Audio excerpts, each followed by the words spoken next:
ఉన్నావు. రేవంత్ రెడ్డి గారి అధికారం ఎవరికి శాశ్వతం కాదు. నువ్వు ఒక దుష్ట సాంప్రదాయానికి తెరలేపుతా ఉన్నావు. ఇది తప్పకుండా నిన్ను దహిస్తుంది, నిన్ను వెంటాడుతుంది. రేపు నువ్వు పదవిలోకి దిగిపోయినాక తప్పకుండా నువ్వు ఈరోజు ఏదైతే దుష్ట సాంప్రదాయాలు నిలబడుతున్నావో ఇవన్నీ నీకే చుట్టుకుంటాయనే మాట కూడా నేను వారిని హెచ్చరిస్తా ఉన్నా.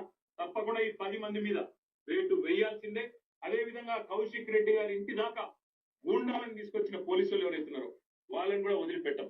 తప్పకుండా అవసరమైతే కోర్టు ద్వారా పోరాడతాం, అవసరమైతే న్యాయపరమైన ప్రయత్నము చేస్తాం.